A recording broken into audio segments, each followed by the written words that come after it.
E muito bem-vindos a mais um programa Francamente pela Rádio Difusora e também pelo portal jj.com.br. Taina Franco na área, sempre trazendo um convidado interessante, alguém que está aprontando alguma coisa pelo mundo, porque a gente está nessa série especial Brasileiros pelo Mundo. E hoje eu converso com a minha amiga Ana Raquel, jornalista, que foi desbravar a Inglaterra. Ela mora lá, quase em fronteira com a Escócia. Vamos saber como essa mulher foi para lá. Ela que é mãe e esposa, foi embora do Brasil e hoje a gente vai saber tudo sobre os sabores e dissabores de ser uma imigrante. Tudo bem, Raquel? Tudo Tudo jóia? bom? Tudo bom, Tainã? E você? Obrigada pelo convite, viu? Imagina, menina, ó, de repente eu vi e você estava fora. Pois é, Como foi foi esse muito rápido. processo para você? Porque você tem, né, uma criança de 4 anos, Sim, é muita mudança, né? é muita Geralmente quem tem mudança. filho fica meio com receio de sair do país, porque você perde sua rede de apoio, né? Sim. Como que foi isso para você? Então, foi tudo muito rápido, assim, né? O Jorge recebeu uma proposta através da empresa que ele trabalhava no Brasil de vir para cá e ele fez entrevista meio que achando que não ia dar em nada. Só que gostaram dele, do perfil dele, em questão de uma semana, retornaram para ele, né, dizendo que tinham gostado e se ele estava disponível vir para cá. E foi daí, só daí, que ele me contou que ele tinha feito esse processo, porque eu não sabia que isso estava acontecendo. Para não frustrar, né? Se não der certo, tá tudo É, bem. Se der certo, eu converso com ela. porque o que acontece? Logo que a gente casou, em 2014, a gente teve uma experiência curta disso. A gente foi para a Austrália, ele também foi ao trabalho, né? E a gente ficou lá de 2 a 3 meses, um pouquinho mais de 2 meses. E a gente gostou dessa experiência, de estar fora do país, enfim. É uma experiência muito boa, né? Tem uns Sim. perrengues também, mas é muito bom. Eu acho que, independente da idade que você tenha, no meu caso, lá em 2014, era a minha primeira vez fora do país, eu já tinha 32 anos, mas foi muito, muito bacana para mim. Então, a gente sempre teve esse desejo de voltar, né? Se não para lá, para um outro lugar, para ter essa experiência. E daí aconteceu de vir e ele falou assim: eu não falei nada antes, porque ele já tinha feito algumas entrevistas para ir para alguns outros lugares e não tinha dado certo. Porque senão fica aquela expectativa, isso foi o que você falou, Sim. né? E uma certa pressão. Então eu não falei nada. Mas acontece que deu certo. E aí? Vamos? Falei, vamos. Eu falei, para onde, né? Primeiro, para onde que como que vai ser? A gente vai ter um respaldo? Porque a minha intenção era o seguinte: eu tinha esse interesse de vir para fora novamente, né, de ter essa experiência, essa vivência, mas eu não queria vir para passar perrengue. Tipo Sim. assim, a gente não tinha uma vida ruim no Brasil, né? A gente tinha uma vida, não vou falar maravilhosa, nada, mas era uma vida boa, tranquila. Então eu falei, se for para ir, para a gente ter uma vida igual a gente tem aqui, beleza, porque também para ir sozinha, com uma criança de 4 anos, passar perrengue num lugar que eu não conheço ninguém, eu fico aqui onde eu tô, que é isso que você falou. O mais difícil de tudo com criança é a questão da rede de apoio, né? Eu Sim. sempre, eu sempre me pergunto, né? Às vezes eu fico assim, meu, se acontece alguma coisa, o que eu faço com a Cecília?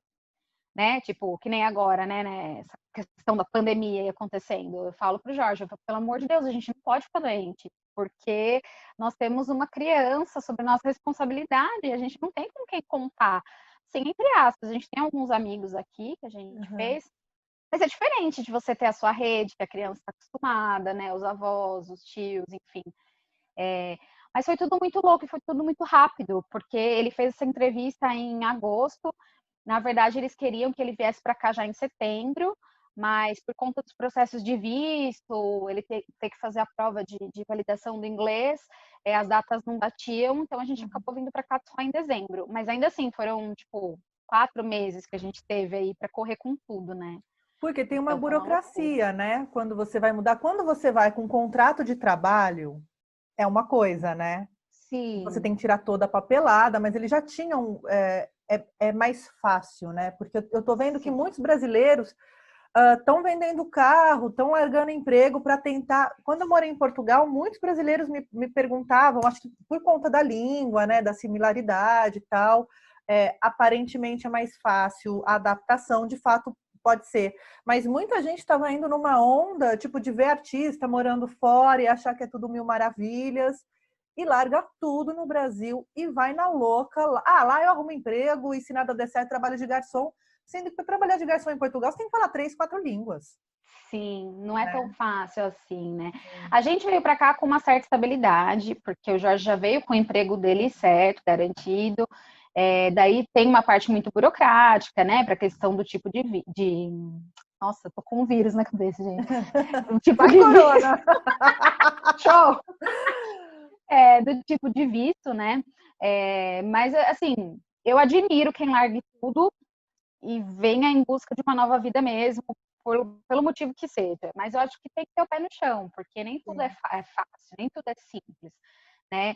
Tem muitas questões legais que se você não preencher, você corre um certo risco de repente, até, sei lá, eu ser detido no país, e aí, o que você vai fazer? Aí você é Né? deportado e aí pronto, aí você não entra Acabou no o país de sonho. novo, acabou. Né? Tipo assim, você perdeu seu dinheiro, você perdeu o emprego, você perdeu a troco de quê, né? Sim, Então, eu admiro essas pessoas, mas assim, eu não faria isso com uma criança pequena, de sim. jeito nenhum. É impossível, sabe? Não dá. Você tem que, bom, pelo menos para mim, né? Você tem que ter o mínimo de segurança para poder passar, né? Mas foi até que tranquilo, assim, é que o processo é demorado, né? Ele tinha que fazer a prova da validação, e daí você entra com o processo do visto, nananã. É uma coisa muito. Essas burocracias que embaçam, assim, E nesse cara, né? Porque também é caro. tudo assim, a gente está vivendo aí um euro a R$ 5, né? A Libra custa É, R$ 1.000, uma Libra. a Libra tá muito cara, meu. Tá tipo, eu vi ontem, tá 6,70, eu acho. Já teve um pouquinho mais, já chegou aos R$ 7 aqui, a Libra para o real. E então, assim, só que o pior é que para a gente vir para cá, a gente gastou muito dinheiro, porque é o seguinte: todo mundo fala do sistema de saúde inglês, que Uhum. tem um sistema de saúde muito bom, um sistema público, que é o NHS, né? Que eles chamam de NHS. É bom, é bom. Eu já precisei passar com o médico aqui, fui super bem atendida e tal. Só que não é que é de graça, né? Nada é de graça, nem o SUS é de graça, porque a gente paga imposto e por Sim. isso a gente tem direito ao SUS, né? Que é muito bom por sinal, só não é melhor porque recebe Porque tá no pouco Brasil, né? dinheiro, porque tá no É, Brasil, infelizmente, defendam né? o SUS é o melhor sistema Defendo, de saúde do mundo. Ele só é mal defendo. administrado, né? Vamos Só é mal combinar. administrado. É isso que eu acho, porque eu vejo aqui a questão do NHS, eu tô aqui há pouquíssimo tempo, então, de repente, quem tá aqui há mais tempo pode nem concordar com o que eu tô falando. Mas da experiência que eu tive, eu percebo que é muito organizado, sabe? Então, por exemplo, eu tinha uma consulta agendada, só que daí a clínica na qual eu sou cadastrada aqui, ela fechou por conta do coronavírus. Eles não estavam mais fazendo atendimento para evitar um contato e tal. Só que eles começaram a fazer atendimento por ligação telefônica. Então, no dia que eu tinha a consulta marcada lá presencial, a médica me ligou. E aí, Ana Raquel, tô com o resultado dos seus exames, parari, tipo, outro mundo, sabe? Sim. Então, só que para a gente ter direito a isso, no processo de visto, a gente teve que pagar uma boa grana, entendeu? É um Então, a gente seguro. Não, você não fez o seguro saúde, aquele de viagem, você já fez não, direto, entrou direto no já fiz sistema. Porque isso, a gente é já como. fez, Pode falar, desculpa. a gente já pagou direto pelo sistema de saúde público daqui. Porque é como se fosse um plano de saúde que você paga de uma vez. Você pagou anual? Então, a Ou gente pagou anual referente à quantidade de anos que a gente vai ficar. paga de uma vez? A gente paga tudo de uma vez. Por isso que sai caro. Sim. Porque, pensa, eu acho que saiu mais ou menos, não vou lembrar agora o valor exato, mas eu acho que foi 200 libras por pessoa por ano. Só que daí você pagou isso com o dinheiro do Brasil, né, meu bem? E uma libra Exatamente. vale o quê? R$ 1.000. Uma libra vale Pois é, 20 barra de ouros. De ouros. pois é. Vale muitos dinheiros uma libra, gente. Sim. Então, é uma coisa assim que a gente fala que. Eu falei pro Jorge, né? Quando veio a proposta, a gente sentou e começou a fazer conta. Peraí, vamos fazer conta para ver e tal, se dá. E daí eu falei assim para ele: isso é bom para você profissionalmente? Essa oportunidade, algo que você quer, que você acha que vai fazer bem, fazer diferença? Ele falou: não, profissionalmente é uma oportunidade muito legal, tal, não sei o quê. Eu falei: então a gente vai. E a gente vai pensar nisso. Esse não é um gasto, a gente tem que É pensar nisso como um investimento. investimento, né? Para você profissionalmente e pensando na Cecília, né? porque ela aqui vai ter o contato com a língua, né, desde cedo e tal. E para ela isso futuramente, mesmo que a gente volte para o Brasil daqui a alguns anos, ela vai levar isso com ela para o resto da vida, né? Não, faz toda a diferença, né? Tem 4 aninhos, ela já começa, dependendo do tempo que vocês ficarem, já pega como primeira língua, inclusive, né? Já, e é um barato, porque você percebe, às vezes ela assiste TV, lógico, ela assiste um pouco de TV em português, ela pede para ver algumas coisas na Netflix, no YouTube, Uhum. mas ela assiste também muita TV, muita programação em inglês, que eu coloco, Legal. óbvio, porque ela tem que se adaptar com a língua. E a gente já percebe que no falar, ela já está falando as coisas, não do jeito que a gente pronuncia para ensinar, mas com o sotaque daqui, né? E eu acho super Legal. fofo, porque eu falo, meu, olha só, né? A cabecinha da criança, ela é muito É muito rápida, né? rápido, né? Se adapta muito Pegar. bem, né? Às vezes os pais ficam, né, com esse medo de não mudar, porque a criança não vai se adaptar. Na verdade, isso é o medo dos pais projetado, né? Sim, Porque sim, a criança, ela tá ali conhecendo o mundo, né? Ela não tem essa referência de medo né, que nós adultos temos, né? temos. Eu percebo nela, assim, a dificuldade maior é dela lidar com a saudade das pessoas que ela gosta que estão aí no Brasil, né? Então, as avós, as primas, os amiguinhos, porque ela ia à escola aí. Então, para ela é muito mais difícil isso, ela entender que não dá para ir na casa da vovó, porque a gente não está a 20 minutos da casa da avó, Uhum. né? Então, eu até sempre lembro ela, né? Quando ela fala, porque eu queria ir na casa da vovó. Eu falo, filha, mas você lembra quanto tempo demorou pra gente chegar aqui? Não dá para fazer isso, né? Então, ela já consegue ter essa percepção. Isso para ela é mais difícil, assim. Ela é uma criança muito comunicativa, Cecília. Então, apesar dela não ter a compreensão da língua, que também não vou falar para você que é fácil, porque não é para ela, porque como ela é muito comunicativa, ela sente falta desse contato, de conversar com Uhum. outras pessoas. Mas ela vai aos poucos se aventurando, assim, sabe? Então é até engraçado, porque a nossa casa aqui, as casas, elas não têm muro, né? Então o quintal é uma cerca, né? Então a gente mora numa casa, tem 2 vizinhos, um de cada lado. E às vezes ela vê a vizinha assim na cerca. Então já teve vezes dela sair lá no quintal e olhar para a vizinha e Hello, Ai, que you fofa. doing? E eu ficar assim, pasma, né? Tipo, meu, como assim? Ela foi puxar papo com alguém, né? Falando o pouco de vocabulário que ela Uhum. tem, mas ela quis fazer contato. Vocês chegaram em dezembro aí. Eu sei que o ano letivo na Europa é um pouquinho diferente do ano letivo no Brasil, né? O calendário é um pouco Sim, diferente. Você chegou a matricular a Cecília numa escola? sim. A gente chegou aqui em dezembro, no último dia do ano, na verdade, a gente chegou.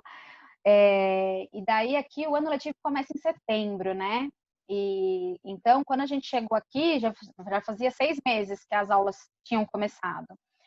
E daí demorou um pouco o processo até a gente achar a casa que a gente mora hoje e tal. E daí a gente só podia aplicar para ela ir para a escola depois que a gente tivesse um endereço fixo, né? Sim.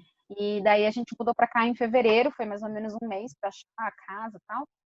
E daí a gente fez a inscrição dela na escola.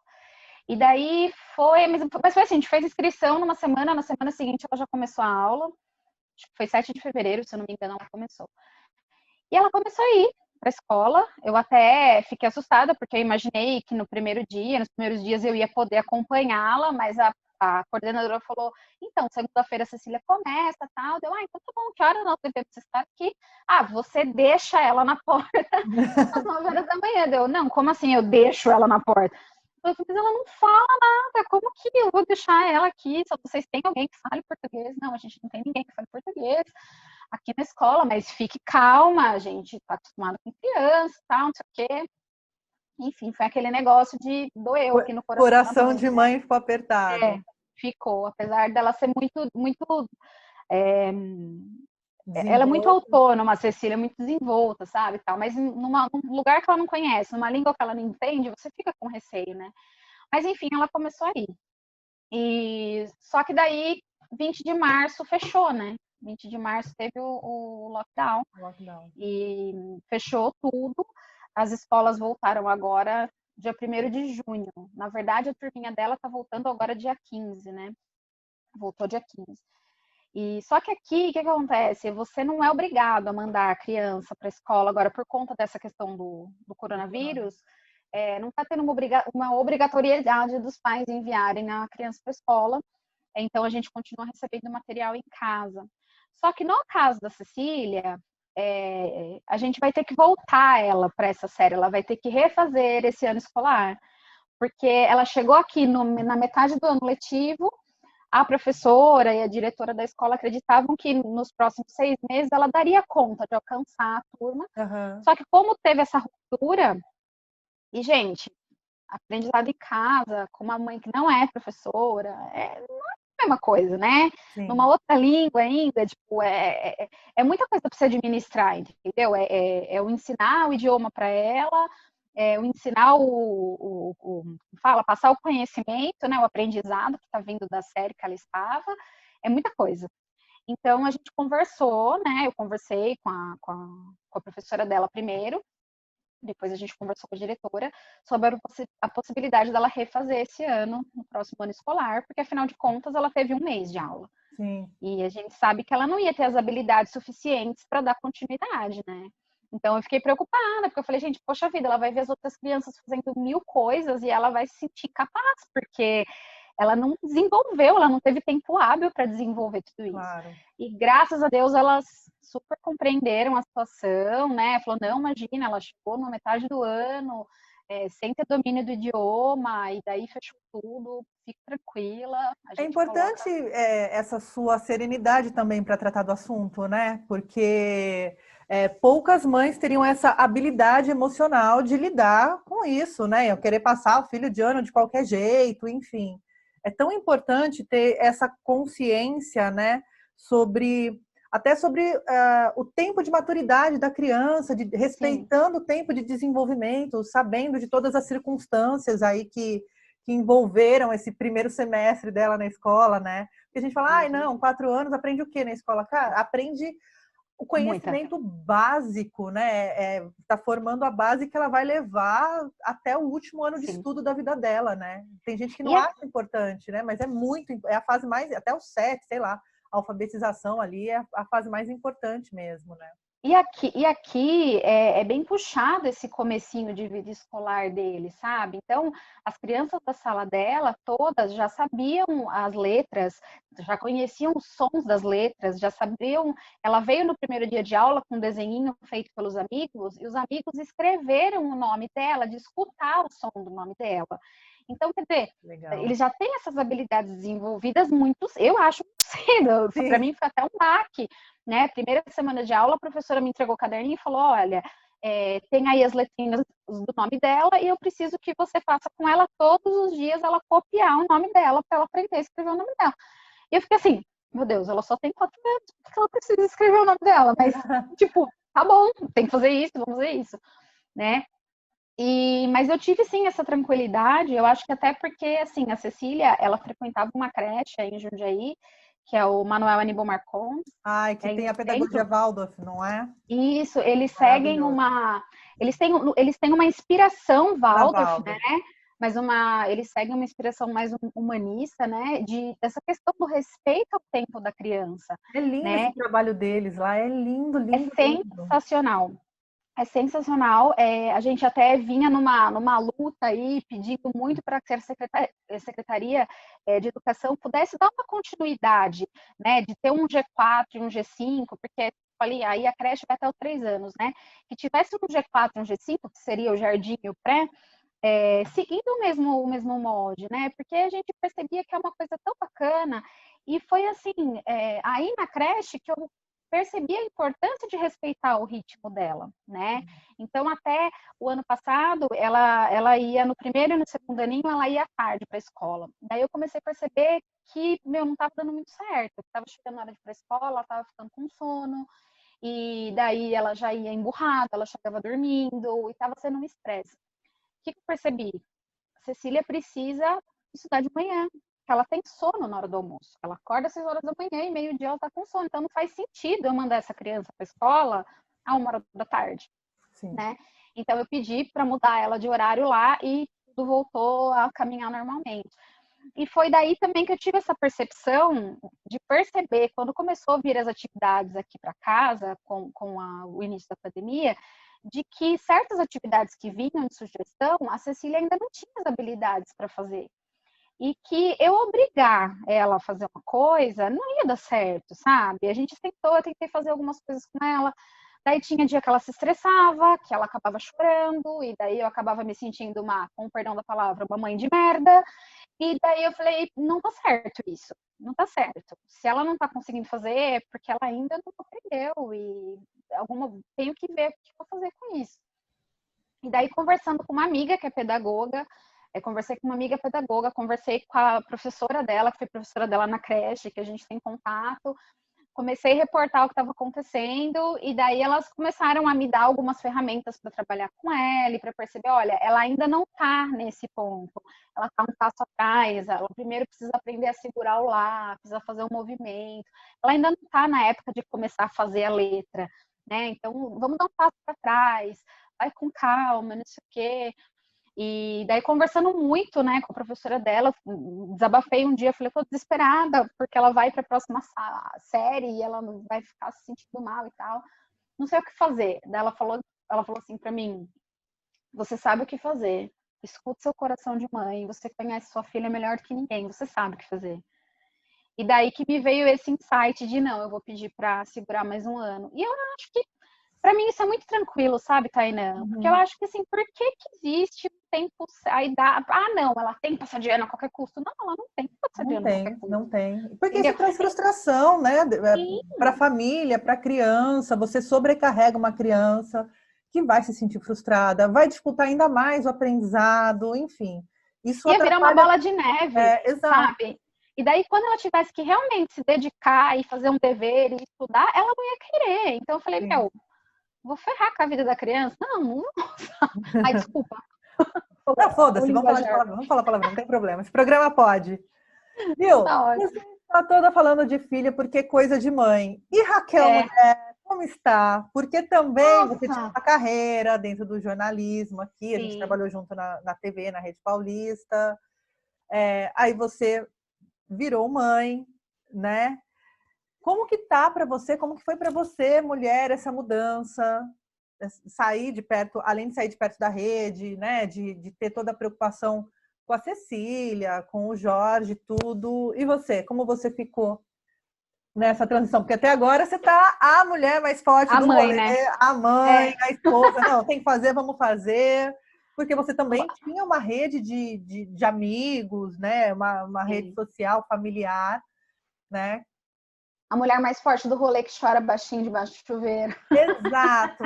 Ali, ó, deita no travesseiro em posição fetal, E chora chora. e levanta no outro dia e peita o E tá mundo, tudo né? certo. E tá tudo certo. Ah, então, Tainê, na verdade é assim, né? Desde quando a gente falava em ter filhos, tal, a gente sempre pensou na possibilidade de eu parar por um momento, né? E me dedicar exclusivamente à criança, né? Foi algo que era um desejo comum, tanto meu quanto do Jorge. E daí, quando eu engravidei, foi uma coisa. Porque aconteceu assim: a gente tinha ido para a Austrália e a gente voltou em dezembro. E em janeiro eu descobri que eu estava grávida. Então, eu não estava trabalhando no momento que eu descobri que estava Uhum. grávida. Então, as coisas vieram muito tranquilas, ok. Na sequência, eu fiquei doente, né? Que daí, outra página da vida, né?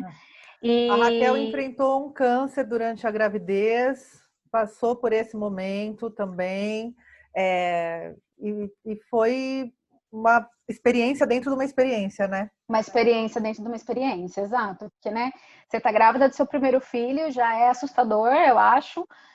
Você não sabe muito bem o que esperar, como são as coisas, e daí você descobre que você tá doente. Enfim, foi uma loucura. Mas às vezes eu vejo que como as coisas acontecem, como elas têm que acontecer mesmo, né? Porque, tipo, graças a Deus, eu não estava trabalhando. Então, você imagina se eu tivesse empregada, grávida, descobrir que eu tô doente. Gente, eu acho que eu ia Virar. pirar, sabe? Mais do que eu já pirei, né? Não que não tenha sido fácil. Mas, enfim. Então, a situação que a gente viveu ali acabou colaborando para que as coisas acontecessem.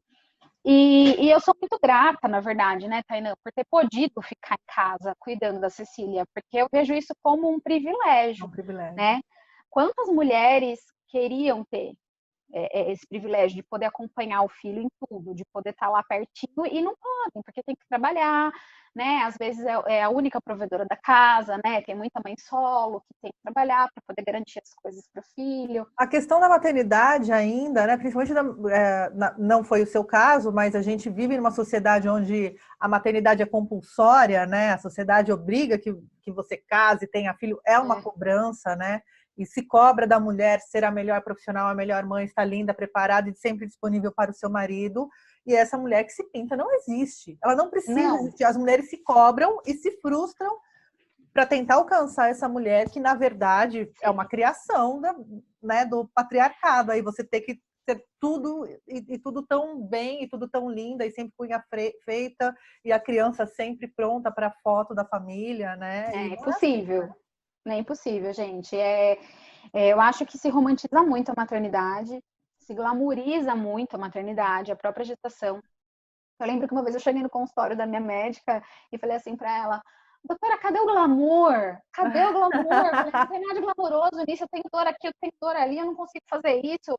E sabe, e gases, e nossa senhora, cadê o glamour? E ela tava risada, ela falou assim, bem-vindo ao mundo real, né? Não é assim, não é uma propaganda, né, de produtos para criança. Realmente não é. E eu acho que as mulheres se frustram por isso, né? Pela aquela coisa idealizada, romantizada e tal. Mas a minha questão mulher que você perguntou aí, a gente estava assim, na verdade eu estava tentando meio que me redescobrir como profissional, querendo, eu me encontrava no momento, quando a gente veio para cá, pensando, sabe, se eu voltaria a trabalhar, se eu não voltaria a trabalhar, se eu não, vou ficar só mãe entre aspas, né? tá, Como gente, se fosse... porque só mãe é muita coisa, tá, meu Deus do céu. Mas eu acho que eu acabei meio que... Eu tava muito nessa questão de vou ou não vou, sabe? E acabou culminando do Jorge vir pra cá, de aparecer essa oportunidade. Eu falei, não, então vamos embora. E assim, eu sinto um pouco de falta, né? Mas pela questão de que eu gosto eu gosto desse contato, né, Tainá? Eu gosto de falar, eu gosto enfim, de me sentir útil, né? Aí em Jundiaí eu vinha fazendo um trabalho voluntário, né, para o Grupo de Apoio à Adoção Semente, na minha área mesmo de comunicação. Então, por 3 anos eu fui diretora de comunicação deles, mas era um trabalho totalmente voluntário, mas que eu encarava assim com maior amor e com aliás, maior é lindo o trabalho do qualidade. Semente, é lindo, doloroso também, né? Porque a gente se depara com uma realidade ali muito difícil de lidar, né? Principalmente com as crianças um pouquinho mais velhas, adolescentes. Mas é uma coisa assim que eu vejo que como é um trabalho muito necessário, sabe? Eu acho que por isso que eu abracei isso com tanto profissionalismo, eu acredito, assim, da minha parte, sabe? E eu me apaixonei pela causa, né? Assim, eu tenho um irmão por adoção, eu tenho sobrinhos por adoção, então esse é um tema que tá muito latente na minha família desde sempre, desde que eu sou criança. E daí, quando eu comecei a ir lá ajudar o Semente e tal, e a participar e a ouvir as palestras, você vai se dando conta da responsabilidade que a gente tem sobre a vida dessas crianças também, Sim. né? Eu falo que criança é responsabilidade de toda a sociedade, né? Toda a sociedade deveria se responsabilizar por cada criança que tem nesse país, né? Eu acho que seria muito importante a gente ter essa visão mesmo, né? De responsabilidade, porque... Cara, quando uma criança passa fome, quando uma criança fica em situação de rua, quando uma criança não tem o mínimo de dignidade para crescer um adulto, eu acho que a sociedade falhou como um todo. Não é só o núcleo familiar, né? Mas a sociedade como um todo falhou de não olhar aquela criança, né? Sim, e assim, né, a relação à adoção são tantas coisas, né, que estão ali, são tantas vertentes do mesmo assunto e que a gente percebe a necessidade de que seja dita, a necessidade de se quebrar estereótipos e de se quebrar tabus e preconceitos sobre isso. Tem muitas crianças que, passa a vida dentro do abrigo, dentro da casa de Sim. acolhimento. E o lugar de criança é em família, entendeu? Por mais que ali dentro da casa de acolhimento ela tenha tudo que ela precisa, não é a família dela, Não é entendeu? tudo, né? Não é tudo. Ela tem o todo material, vamos dizer assim, mas não Sim. tem... E por mais que aquelas pessoas ali sejam dedicadas e tenham amor pelo que fazem, porque a grande maioria, ou se não a maioria, tem muito, sim, não é o pai e a mãe para ela, né? É uma pessoa ali institucionalizada que cuida de umas 5 crianças, né? E que não são filhos daquela pessoa, enfim. Eu vinha desenvolvendo esse trabalho e era algo que eu fazia assim com muito amor mesmo, sabe? E era uma maneira de estar dentro da minha área, sem estar trabalhando propriamente dito, né? Trabalhando sendo remunerada, né? Vamos dizer assim, mas trabalhando muito. E abri mão agora para vir para cá, né? Então outra pessoa teve que assumir, mas estou sempre de olho lá e compartilhando as coisas que eles têm e continuarei para sempre porque essa história da adoção é um bichinho que pica a gente e nunca mais deixa, sabe? E eu acho que isso é muito legal, porque eu percebo, por exemplo, a Cecília vira e mexe, ela pede um irmão, né? E às vezes eu falo assim para ela que, ai, filha, mas eu não sei, a gente precisa conversar com o Papai do Céu, né? Papai do Céu que decide se vem um irmão ou se não vem um irmão. E ela falou uma vez para mim assim, mas mamãe, não precisa ser um irmão da sua barriga, pode ser um irmão do coração. Nossa, ela já tem essa noção, então.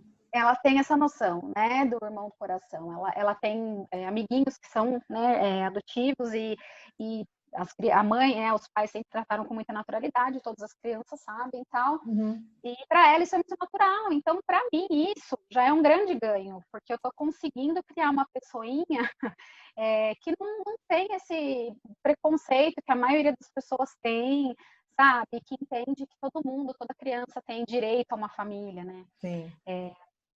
Então, estamos assim. Eu tenho algumas coisas, alguns projetos, na verdade, assim, coisa que está engavetada há 1000 anos dentro da minha cabeça e do meu coração e que eu preciso deixar sair, mas ainda não encontrei uma maneira de começar. Mas eu tenho muita vontade de repente, escrever um livro sobre tudo que eu passei, de compartilhar um pouco da Sim. minha experiência.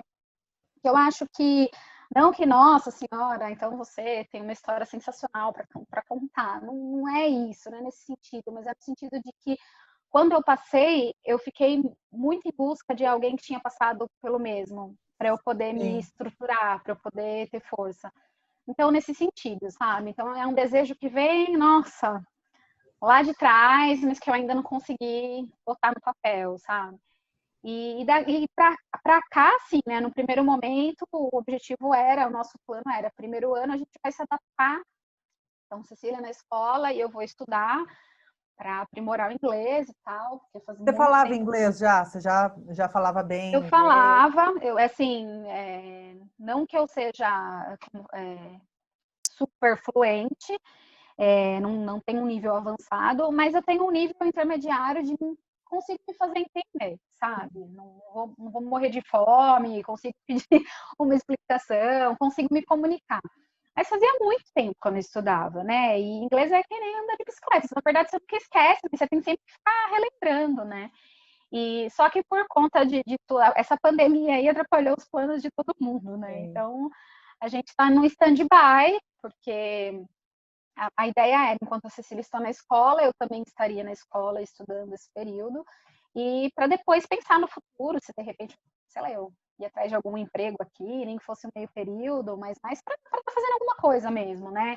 Nem que fosse um trabalho voluntário também, sabe? Mas para Sim. estar mais inserida na sociedade, né? Na Porque você mora numa comunidade, cidadezinha pequena, né? Você falou que é uma pequenininha. cidadezinha, tipo, 1 hora da Escócia ali, ainda dentro da Inglaterra, né? Isso. E como que é a adaptação? Você falou, de se inserir na sociedade. Como que é a adaptação? Porque quando você vai numa cidade grande, acaba que você encontra muitas outras pessoas que também são imigrantes, que também têm histórias diversas, enfim.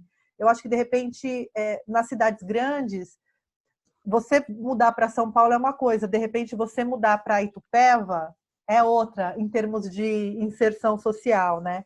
Como tem sido para você aí a vida em sociedade? Eu sei que estamos numa pandemia, não dá para ter muitas referências. Não dá. Não dá.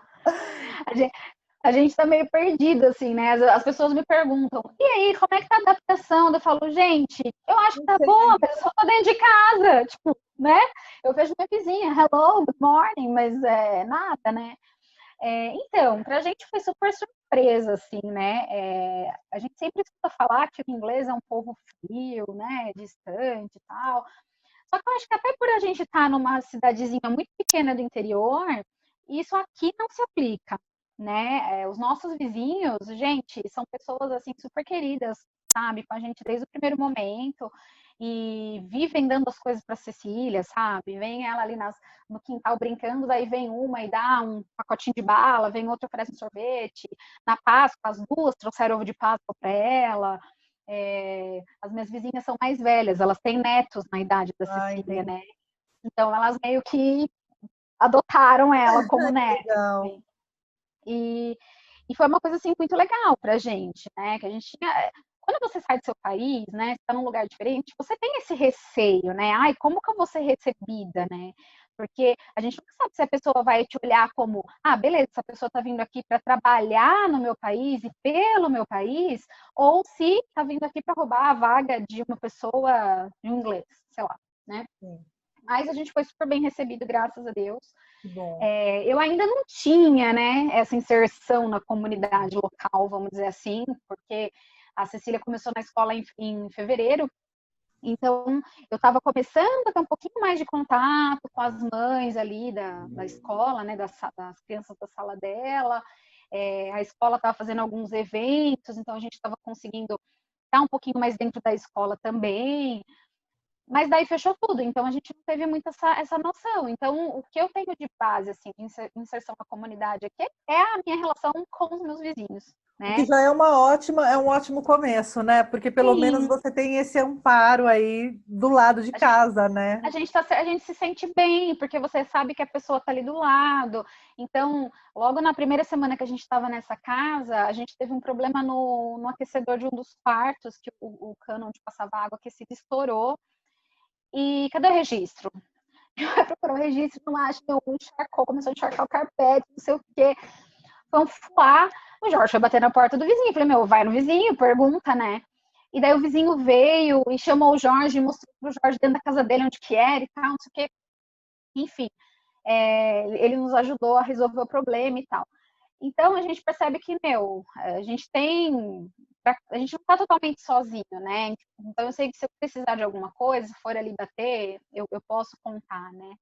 Tem um fato muito legal que ajudou a gente um pouco nessa adaptação aqui, que coincidentemente veio para cá um mês mais ou menos antes da gente, uma família de uma menininha que era da escola da Cecília. É. Jundiaenses pelo mundo. Não, e o mundo é um ovo, né? Foi muito engraçado, porque eu estava conversando lá na escola e daí a funcionária da escola me falou assim: ah, mas a mãe da outra menina da outra sala também vai para lá, a família dela também vai para Inglaterra. Falou, mas para que cidade que ela vai? Eu não sei. Ah, mas amanhã, quem sabe vocês se encontram aqui? Tá bom. Aí no dia seguinte, tô lá, encontro com a mãe da menina. Assim, não é ela que eu te falei ontem, Raquel. A gente começa a conversar, daí a mãe da menina, você também vai pra Inglaterra? Vamos. Então vocês vão pra Londres? Eu, não, todo mundo pensa que a gente vai pra Londres, mas não, é uma cidadezinha super pequenininha, lá no norte, bem no norte. Como é que chama essa cidadezinha super pequenininha? Deu, é na região de Newcastle. Você tá me zoando? Eu falei, por quê? Porque eu tô indo pra lá e me dá um abraço, tô muito feliz, tipo assim, a gente virou melhores amigas, sabe, assim, instantaneamente, eu e a Mari, e ela veio pra cá com uma menina da idade da Cecília e com uma bebezinha, né? Então, para ela, uma situação ainda mais punk, né? Com duas Uhum. crianças pequenas e o marido tá aqui e tal. E foi muito legal, porque daí quando a gente chegou, eles já estavam aqui, então acho que 2 dias depois que a gente chegou, a gente combinou de se encontrar. E as meninas, assim, foi, sabe, super legal quando elas se encontraram, porque elas se reconheceram, elas não eram da mesma turma, mas elas Uhum. se reconheceram da escola. Então, pra gente foi muito bom isso, porque Importante. eles não moram perto da gente, e a gente mora em Hebburn, que é uma cidade bem pequenininha, e eles moram em Newcastle mesmo. Mas a gente, e até isso a gente sente muita falta, porque eles passaram a ser a nossa família aqui, né? Então, toda semana a gente se encontrava, né? Para as crianças brincarem, para a gente estar junto. E para mim e para a Mari foi muito legal, porque assim, os nossos maridos estão trabalhando, então eles têm uma vida fora. Mas a gente não, a gente está em casa com as crianças, né? Então, para a gente foi muito importante a gente ter uma outra vivendo a mesma situação, passando exatamente pela mesma fase de adaptação. E essa situação de, né, imigrante, mãe, se sentindo às vezes, tipo, ai, meu, né, meio sem identidade, porque chega um Sim. momento que você se questiona, o que que eu sou, né? Eu sou a mãe da Cecília, eu sou a mulher do Jorge. Não, cara, eu sou a Raquel, eu sou tudo isso, mas eu sou a Raquel. Porque eu acho que a Raquel sempre tem que vir em primeiro lugar, porque senão você não consegue nem ser a esposa e nem ser a mãe, né? Quando você se Sim, perde de si, né? Quando você exato. perde a identidade. Raquel, quando vocês foram, vocês alugaram casa antes? Porque, assim, aluguel de casa é sempre uma dor de cabeça, né? Porque se você está fazendo tudo isso sem ter um apoio, sem ter alguém de confiança, eu lembro quando a gente mudou para Portugal, o Rafa alugou uma casa no Airbnb primeiro para ver se. Foi. Porque assim, cara, pode ser qualquer coisa, né? Imagina Não, você e ir também, um país e a casa não era aquela da foto, e aí não tem como você. Você nem sabe como procurar e não justiça. é, né? E nunca é igual a casa da foto. Nunca Como que é, você fez porque esse assim, processo de aluguel aí? então, até por isso que demorou um pouco, né, pra gente conseguir a casa. A gente veio, veio por Airbnb, a gente ficou 15 dias no Airbnb. Eu e o Jorge, a gente era muito otimista, sabe? Que pessoas iludidas. O Jorge falou assim: por quanto tempo eu fecho o Airbnb? Deu fecha por um mês. Eu acho que um mês é um prazo legal. Imagina, um mês. 15 dias a gente resolve isso. Então tá bom, então fecha por 15 dias. Ó, né? Só que aconteceu que a gente não conseguiu fechar a casa em 15 dias. E daí a gente teve que renovar o Airbnb, mas o Airbnb que a gente estava já estava reservado, então a gente teve que ir atrás de outra, mudar, a gente mudou 2 vezes, e daí a gente teve que aceitar a casa que tinha disponível do Airbnb, porque não tinha, na verdade não tinha, tinha uma casa só, num lugar que eu odiei, mas enfim, tive que ficar lá por 15 dias, e era complicado, porque se ainda o tempo tivesse bom, beleza, você não gostou da casa, mas fica fora batendo perna o dia inteiro e você volta só pra dormir, né? Já que Uhum. não tá em aula ainda nada. Mas não, tava frio pra caramba, tinha que ficar dentro da casa que eu não tinha gostado. Mas enfim, a gente veio e a gente começou a procurar casas desde o Brasil já, na verdade, né, nos sites. Mas a gente não fechou nada de lá, justamente por, às vezes, medo de estelionato, né, de golpes que acontecem muito. E a gente viu uma casa que a gente tinha adorado. Daí a gente chegou aqui. Por que a gente achou que ia dar certo? Porque a gente veio para cá já com a visita para essa casa agendada. A gente saiu do Brasil já com a visita agendada para essa casa. Eu pensei assim, bom, nós já estamos com a visita agendada, que demora aí 15 dias, né? Papelada, essas coisas todas. Então, 15 dias é o suficiente para a gente mudar. Então, o pensamento do Jorge não está tão fora de só 15 dias de Airbnb. A gente foi conhecer a casa, era super legal a casa, era na frente de uma praça tal. Legal, gostamos. Daí a gente foi ver outras casas para desencargo de consciência, mas a gente tinha amado aquela. E daí a pessoa falou: não, tudo bem, eu vou dar entrada, em uma semana tem a resposta. Tá bom, e a gente ficou tranquilo. Não, tá tranquilo, uma semana ela vai responder. Passou uma semana, nada, não respondeu. Jorge mandou um e-mail pra moça, né? Que eu preciso saber, porque na casa não tem nada, então a gente vai ter que comprar roupa de cama, vai ter que comprar colchão, vai ter que comprar móveis, a gente precisa ter um preparo aí, né? E daí a moça, depois de quase 15 dias, eu acho, daí que ela veio responder que o dono da casa desistiu, não queria mais alugar a casa pra gente. Porque aqui tem isso. O dono da casa, ele pode querer se recusar a alugar a casa para você. Por quê? Porque eu não quero. Tipo, então, ele não quis, só que ela não falou pra gente. Ela ficou enrolando, entendeu? Ela ficou uma semana aí enrolando. Eu não sei se ela estava tentando convencer o cara a alugar a casa pra gente, ou eu não sei, porque aqui, para você alugar uma casa aqui na Inglaterra, tem vários requisitos que a casa tem que cumprir para ela ser válida, para ser locada. Então, tem que ter muitas coisas. Tem que ter negócio de fumar, detector de fumaça, tem que ter um medidor do negócio do gás, tem que ter um medidor certo de energia. É tudo muito corretinho, Tem as sabe? coisas de segurança, né? Eu lembro que toda essa Isso, coisa de verificação de energia, tinha várias tem que coisas, ter assim. de energia. E como tem o aquecedor a gás, né, e tal, então tem que ter várias coisas assim ligadas à segurança, e também tem que ter a questão do isolamento da casa, isolamento térmico, enfim, eles têm várias coisas lá que tem que se cumprir para poder alugar a casa. Então, o Jorge e eu acabamos achando que, na verdade, aquela casa não deveria cumprir alguns requisitos e por isso não deu certo. Mas no final das contas, a gente acabou, a casa que a gente está hoje é infinitamente melhor para nós, né, para nossa família, do que aquela primeira. E é uma casa que tem um espaço muito legal, tem um quintal bacana para a Cecília poder brincar, a outra não tinha nada, não tinha nem quintal, nem espaço na frente. Que a gente, na verdade, não dava tanto valor para isso, porque você pensava assim, ah, mas tem uma praça ali na frente, vou levar lá no parque, a gente vai estar sempre em movimento. Só que daí, quando veio a pandemia, gente, olha pro quintalzinho que a gente tem aqui, eu agradeço todos os dias, sabe? Eu falo, ainda bem que não deu certo aquela casa, que deu certo essa, que é um pouco mais distante da onde a gente gostaria que fosse, mas assim, tá num lugar super bacana também. E tem esse quintal aqui para a Cecília poder brincar. Eu me redescobri, na verdade, eu descobri que eu gosto de jardinagem, não fazia ideia, então aqui a gente descobriu esse hobby aí, eu e o Jorge. A gente passa muito tempo no quintal, plantando flor, plantando hortinha, cuidando das coisas, e foi bem legal, assim. Mas tem que tomar bastante cuidado, né? Essa questão da casa, é bem burocrático, mas eu acho que é tudo para te preservar mesmo, sabe? Para tomar conta para que tudo dê certo para você, né? Para não ter risco nenhum. E foi muito legal, porque o dia que a gente veio conhecer essa casa, quem estava aqui era o próprio dono da casa, não foi um corretor. Era o dono que estava aqui. E era um moço super novo, assim, tal. E a gente começou a conversar com ele, né? Ele quis saber um pouco da gente. A gente falou, a gente é do Brasil, estamos indo pra cá, tal. Ele, que legal, não sei o quê.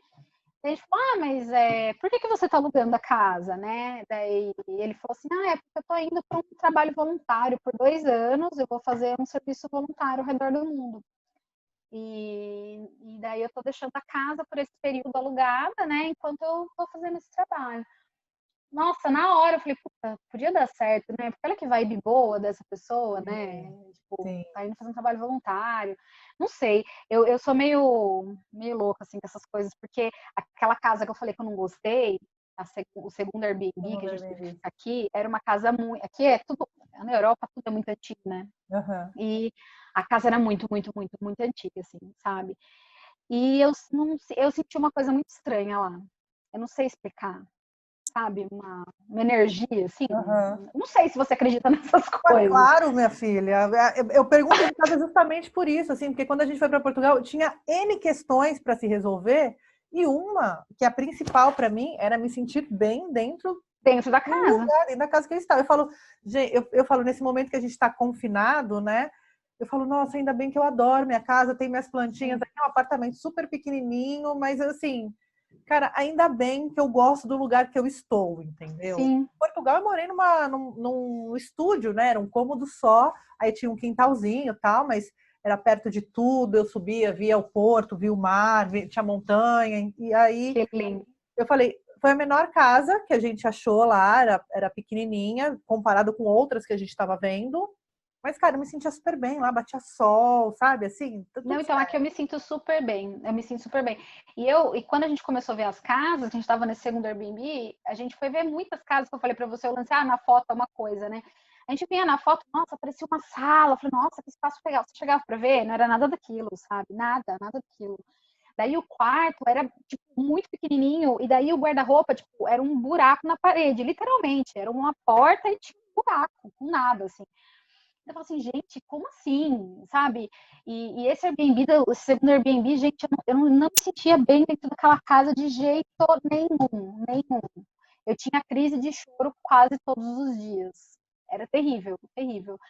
Eu não senti nada assim que, nossa, aquela coisa de, filme de terror, que vai me fazer mal. Teu espírito aqui não era isso. Não é isso. Não era isso. Mas eu senti uma energia, uma tristeza. Eu sentia tristeza lá dentro. Quando eu não estava dentro da casa, estava tudo perfeito. Tipo, tava maior frio do caramba, chovendo canivete na rua, com o pé molhado na água gelada, mas eu tava ótima. Eu pisava dentro da casa, começava. Tipo, parecia que tinha alguém sugando a minha energia com canudinho, sabe? E daí, quando a gente veio visitar essa casa, que a gente conheceu o cara, que ele falou desse trabalho, eu já tinha gostado da casa em si, né? Eu falei, é essa casa.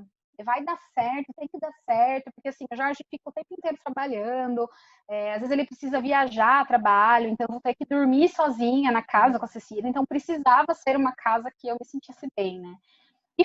Essa casa é muito legal, ela é muito iluminada, é muito bacana, eu gosto bastante daqui. E você foi só com a mala de roupa? A gente veio só com mala de roupa e de brinquedos. Prioridade, e de brinquedos. Não, prioridades. Eu falei, meu, a menina já tá deixando muito tanta. A gente que é adulto é mais fácil, né, de você se, se libertar de certas coisas, se desapegar. Mas para criança é complicado, né? Ela já estava deixando muita coisa para trás. E eu falei pro Jorge, não, vamos levar uma mala só com os brinquedos para ela pelo menos ter uma coisinha para ela ficar feliz, né, no primeiro momento. Mas a gente veio só com mala de roupa. E foi um processo bem legal até esse, viu, Tainanda? A gente se dá conta de como a gente carrega coisas desnecessárias nessa vida. Você não precisa ter 15 calça jeans, você não precisa de 20 pares de sapato. Não precisa, sabe? Como é mais, você fica mais leve, sabe? Não, e parece até, a impressão que eu tive é que até o dia durava mais. Você entra num outro ritmo. É muito louco isso. Você entra num outro ritmo. Eu acho que é um conjunto de coisas. Quando eu fui embora, eu doei 70% do meu guarda-roupa. Ai, doei muita coisa. Lá não comprei nada, assim, comprei uma peça ou outra, porque falei, vou morar na Europa, vou levar casacos. Levei uma mala com casacos. E aí fazia 32 graus naquela Ilha da Madeira. Aí fui lá comprar as regatinhas, né? Fui comprar roupa de calor. Mas a gente viveu com muito pouco. E quando eu voltei para casa, para Jundiaí, depois de um ano, eu me senti entulhada. Eu falei, quanta coisa eu tenho. Isso que eu já tinha doado um monte de coisa. Um monte de coisa. E aí a gente processos de desapego. A gente não precisa, nem utensílio de cozinha, nem roupa, sapato. A gente não precisa. É impressionante. Eu falei pro Jorge, porque assim, eu achava engraçado quando eu entrava, a gente entrava nos sites de imóveis, né? E a gente via o tamanho dos quartos. E quando tinha guarda-roupa, era um guarda-roupa pequenininho. Eu falava pro Jorge, caramba, onde as pessoas guardam as roupas? Como assim? Sabe? Tipo, o Jorge falou, viu? A realidade europeia é diferente da realidade aqui da América, né? Da América como um todo, né? Que a gente tem muito na cabeça o exterior os Estados Unidos, né? Sim. Que é aquelas casas puro, né? É tudo consumo, você tem tudo em casa. Sabe? E falou, lá é diferente, né? A própria história, né, daqui e tal, é diferente e tal. E daí você vê que realmente você não precisa de muita coisa. E daí a gente tinha, lógico, a questão da limitação de peso, né, por conta das malas. E daí você começa a pensar, não, realmente, o que eu vou levar? Né? Então, eu não vou levar isso, eu não vou levar aquilo, eu não vou levar aquilo outro. Se eu precisar lá, eu compro. E daí tem coisa que você percebe que, tipo, nossa, ainda bem que eu deixei lá, porque eu não precisei, não vou precisar nunca, sabe? E daí teve essa questão também da casa. A gente queria achar uma casa que tivesse tudo, que fosse mobiliada e que tivesse o máximo de coisas possíveis para a gente não precisar comprar, né? Porque a gente veio inicialmente para ficar 3 anos. Então, pode ser que esse tempo aumente ou não. Então, de repente, vai comprar 1 milhão de coisas para depois ter que também se desfazer de tudo, né? E daí essa casa veio a calhar porque ela tem tudo, tinha algumas coisas de cozinha, eu gosto muito de cozinhar, né? Então, daí isso que foi o que eu acho que o nosso maior gasto até agora foi com coisa para cozinha, sabe? Tipo, um liquidificador, uma batedeira, essas coisas assim que não tinha. Mas tudo bem, isso também, depois se tiver que vender antes de ir embora, a gente vende e tá tudo certo. Mas é possível viver com pouca coisa, sabe? E também tem outra coisa, sabe? Eu acho que assim, querendo ou não, quando a gente está num lugar que todo mundo conhece a gente fica se policiando muito. Ai, que roupa que eu vou pôr, que sapato que eu vou usar, vou com o cabelo assim, vou com o cabelo assado, né? Quando você está num lugar que você não conhece ninguém, é muito legal, porque você descobre quem você é realmente, sabe? E você vê que você tá usando essa roupa porque você gosta dessa roupa, que não é porque a sua amiga também tem, ou porque, sei lá, ai, nossa, imagina, vão me olhar e vão falar, nossa, olha, tamanho do short da Raquel, sabe? Decote, sei lá, umas coisas assim. Não, você usa roupa aqui, tá tudo certo, Como sabe? a gente é pegada ao julgamento dos outros, né? O julgamento alheio, a gente vive, né, para mediar essa relação nossa de quem a gente é com quem os outros querem que a gente seja. Que a gente seja. E é uma coisa, Tainá, que eu já tinha observado quando eu fui para a Austrália. E eu acho que isso é muito do brasileiro, sabe? De achar que tem que ficar dando satisfação para as pessoas. A gente não tem que dar satisfação para ninguém, sabe? Mesmo aqui eu reparo as mulheres inglesas, né? Eu fico não tirando sarro, mas fazendo um comparativo, né? Às vezes elas saem na rua, elas estão com uma xuxa aqui, assim, sabe? Igual que você fica na tua casa para você fazer faxina. E elas saem na rua assim e tá tudo certo, sabe? E na Austrália era assim também. Não tinha. Eu lembro que eu pegava o trem para ir para a escola, para estudar lá na Austrália, E daí era bem no centro da cidade. Então era onde tinha vários escritórios. Sabe? E daí você via uma mulher toda social, e você olhava no pé dela, ela tava de chinelo e com uma bolsinha. Demorou um tempo para me ligar. Meu, e ela tá certa, ela vai pegar metrô, aquelas escadas desgraçadas, aquela calçada destruída, de sapato de salto, que a gente aí no Brasil fica sofrendo. Sim. Não, ela ia de chinelinho, chegava no trabalho, ela calçava o sapato dela e tava tudo certo. Se alguém vai me olhar, tô nem aí. E Isso a é gente no liberdade, né? é liberdade, a gente no Brasil a gente não tem isso, sabe? A gente se apega muito a essas coisas, essa questão de, não sei, da impressão que vão ter, e é tudo besteira. É tanta coisa que você vê que é besteira. Que é libertador, sabe? Você vê essas coisas assim. É libertador. Mas tem as questões dos perrengues também, né? Eu tava falando pro Jorge outro dia. A gente vem para cá, lógico, comparando com o Brasil, questão de violência, aqui é Sim. muito mais tranquilo, né?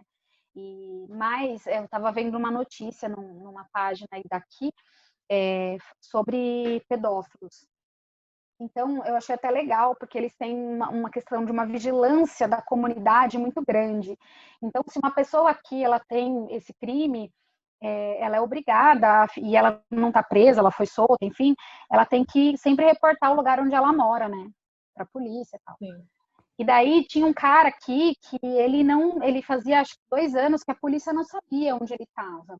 E daí a comunidade descobriu onde esse cara estava. Então eles postaram foto do cara na internet e tal, não sei o quê. Eu falei, nossa, que é isso, né? Daí mostrou daí, depois que postaram a foto, saiu nesse jornal, nessa página, tacaram fogo no carro dele, né? Dessa pessoa. Eu falei, nossa, por que tacaram? E a notícia era essa, na verdade, tacaram fogo no carro não sei de quem. Eu falei, mas por que tacaram fogo no carro não sei de quem? Daí eu fui buscar até que entendi o contexto.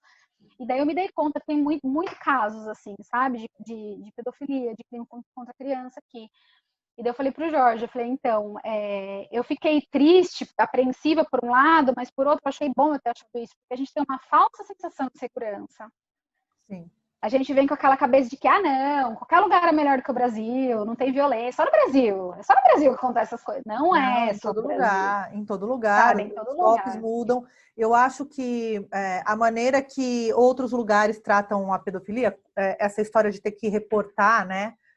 A pessoa tem que avisar a vizinhança que ele já foi condenado por crime de abuso, enfim, alguns países Sim, adotam isso, né? No Brasil se fala muito pouco sobre esse assunto. fala, E no fala. Brasil se considera, se releva muito, né? E daí os casos vão se repetindo, né? Cada Exato, vez mais, né? exato. É terrível isso. A gente sabe Terrível que isso. para quem é mãe, eu tenho sobrinhas e tal, né? Não escolhe classe social, não. É claro que o pessoal periférico fica mais sujeito, porque de repente a mãe fica o dia inteiro fora, trabalhando, enfim. Quem tem condições, às vezes, tem uma funcionária em casa para ajudar e tal. Então, mas, cara, geralmente os casos acontecem com pessoas muito próximas, né? Os casos que a gente Sim, vê são pessoas que frequentam a família e tal. Então, é um assunto que a gente tem que ficar de olho. E sempre ficar atento, né?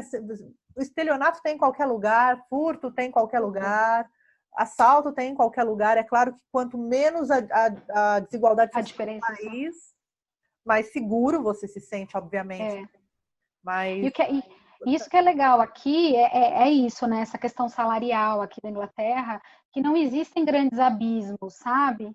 Se você pega para pesquisar os salários, né, os pisos e tal, você não tem um abismo muito grande, por exemplo, entre o salário de um engenheiro, um professor, de um médico, não sei o quê. sim, Tem uma base, tem um equilíbrio. E o que é muito legal de ser dito também, o professor aqui é muito valorizado. O professor aqui, ele é muito bem pago, sabe? Eu acho que é algo que deveria ser global, né? sim, É uma das sim. profissões muito desvalorizadas e que eu acho que todas as pessoas estão tendo noção, principalmente agora, nessa época de homeschooling, Quem queria da homeschooling agora, a importância. Damares agora vai cair o projeto dela, né? Porque Vai, tem que pensar, gente, não é, e principalmente para criança, não existe EAD para criança, sabe?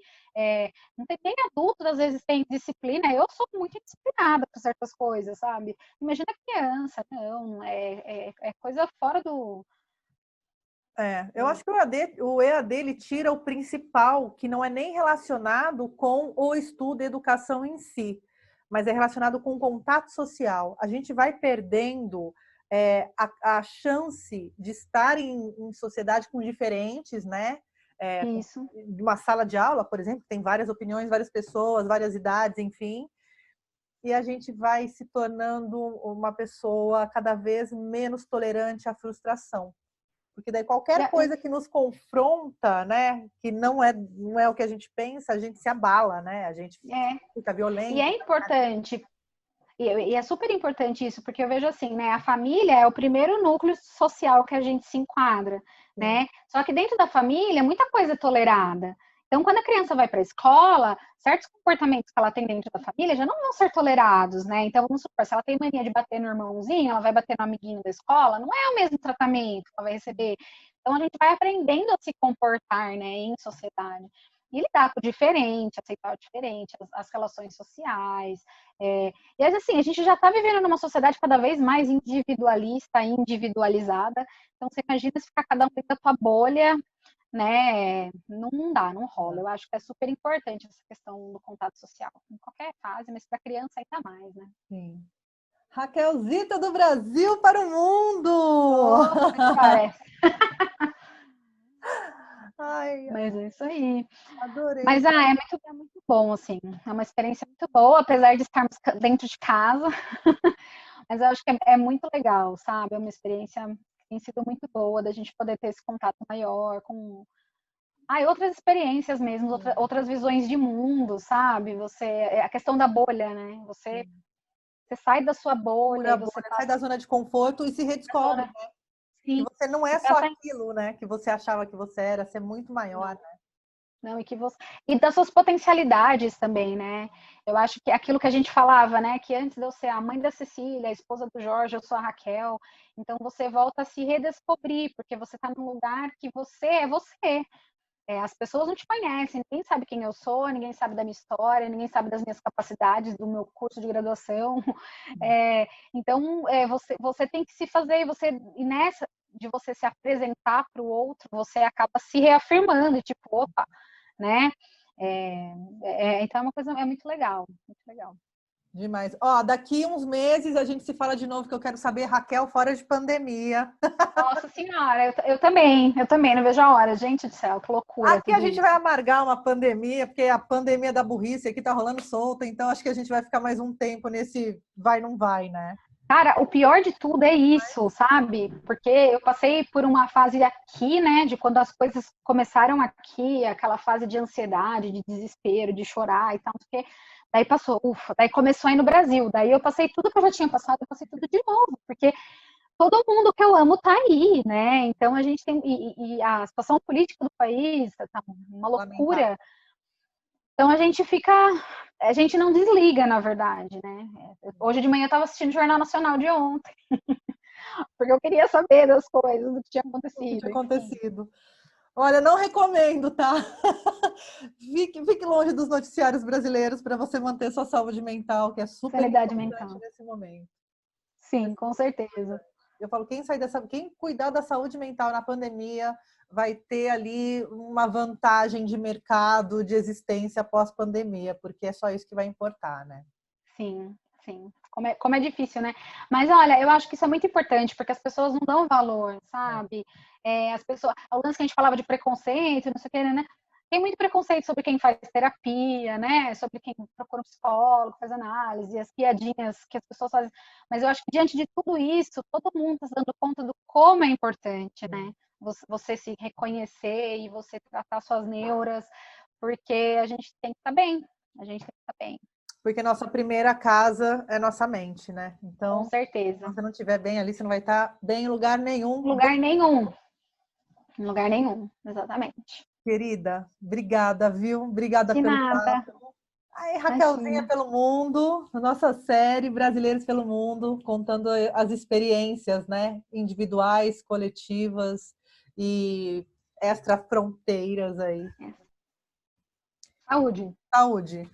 Brindar aqui com. Com água, mas saúde. Beijo, querida. Um beijo para você. Beijo, Tatá. Obrigada, viu? Até. Até.